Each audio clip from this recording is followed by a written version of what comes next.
ಇವತ್ತು ಭಾರತೀಯ ಸಿನಿಮಾಗಳ ಒಟ್ಟು ವಾತಾವರಣ ಸಿನಿಮಾ ಗೋಯರ್ಸ್ ಕಡಿಮೆ ಆಗ್ತಾ ಇದ್ದಾರೆ ಅನ್ನೋ ದಿನಗಳಿವತ್ತು. ನೀವು ಭಾರತದ ಎಲ್ಲ ಭಾಷೆಗಳಲ್ಲೂ ಸಿನಿಮಾಗಳನ್ನು ಮಾಡ್ತಾ ಇದ್ದೀರಿ, ಆಯಿತಾ? ನಿಮ್ಮ ಪ್ರಕಾರ ಇವತ್ತಿನ ದಿನಗಳಲ್ಲಿ ಸಿನಿಮಾ ಮಂದಿರಗಳ ಹತ್ರ ಜನನ ಕರ್ಕೊಂಬರ್ಲಿ ಸಾಧ್ಯತೆಗಳು ಎಷ್ಟಿದೆ? ಅಂದರೆ ಈಗಿರುವ ಇದು ಭಾಳ ಗ್ರಾಫ್ ಕಡಿಮೆ ಆಗ್ತಾ ಇದೆ ಅಂತ ಅನ್ನೋದು ಜನರಲ್ ಆಗಿರುವ ಮಾತು. ಸರ್, ನನ್ನ ಎಕ್ಸ್ಪೀರಿಯೆನ್ಸಲ್ಲಿ ಈ OTT ಇದೆಲ್ಲ ಬಂದಮೇಲೆ ಸ್ವಲ್ಪ ಇನಿಷಿಯಲಿ ತುಂಬ ಹೈಪ್ ಇತ್ತು. ಈಗ ಬ್ಯಾಲೆನ್ಸಿಂಗ್ ನಡೀತಾ ಇದೆ. ಈ ಎಕ್ಸಿಸ್ಟಿಂಗ್ ಸಿನಿಮಾ ಚಿತ್ರಮಂದಿರಗಳು ಮತ್ತು OTT satellite, this all will exist. Number 1. Number 2, ಯಾವಾಗ ನಾವು ಬೆಸ್ಟ್ ಪಿಕ್ಚರ್ ಮಾಡಿದೀವೋ, ಜನಕ್ಕೋಸ್ಕರ ಮಾಡಿ ರಿಲೀಸ್ ಮಾಡಿದ್ವೋ, ಆವಾಗೆಲ್ಲ ಜನ ಬಂದಿದ್ದಾರೆ, ಆಡಿಯನ್ಸ್ ಬಂದಿದ್ದಾರೆ, ಪಿಕ್ಚರ್ ನೋಡಿದ್ದಾರೆ.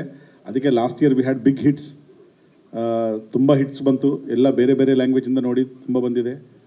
ಈ ವರ್ಷನೂ ರಿಲೀಸ್ ಆಗಿರೋದು ಬಾಲಿವುಡಲ್ಲಿ ತುಂಬ ಸಿನಿಮಾಗಳು ತುಂಬ ಚೆನ್ನಾಗಿ ನಡೆಯಿತು. ಚಾವಾ ಆಗಲಿ, ಸ್ತ್ರೀ ಆಗಲಿ, many cinemas. It is the responsibility of film makers.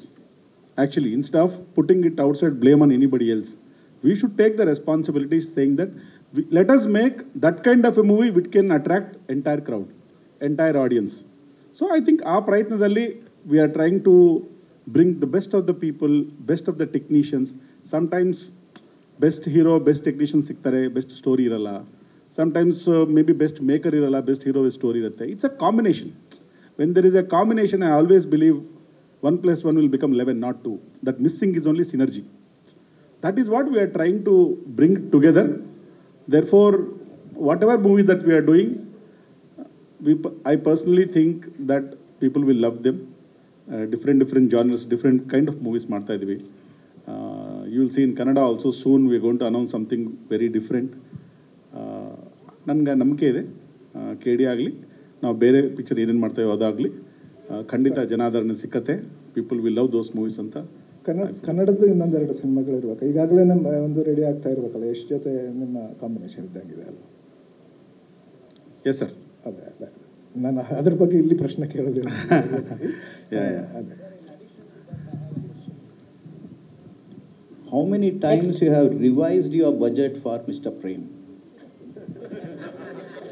ಬಜೆಟ್ನ ಎಷ್ಟು ಸಲ ರಿವೈಸ್ ಮಾಡಿದ್ದೀರಾ?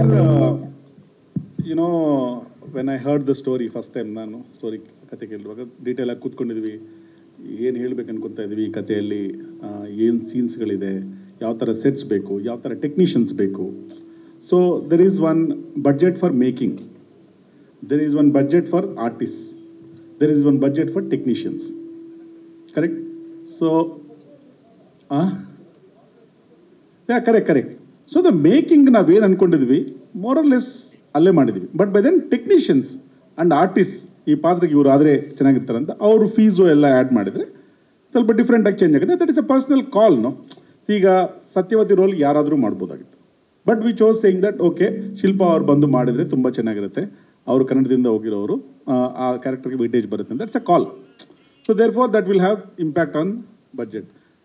ಅದೇ ರೀತಿಯಲ್ಲಿ ಸಂಜು ಬಾಬಾ ಅವರಾಗಲಿ, ಬೇರೆ ಬೇರೆ ಪಾತ್ರಗಳಾಗಲಿ, ಬಿಕಾಸ್ ನೀವು ಪಿಕ್ಚರ್ ನೋಡುವಾಗ ನಿಮಗೆಲ್ಲ ಗೊತ್ತಾಗುತ್ತೆ saying that every character has got a graph, it has got a weight.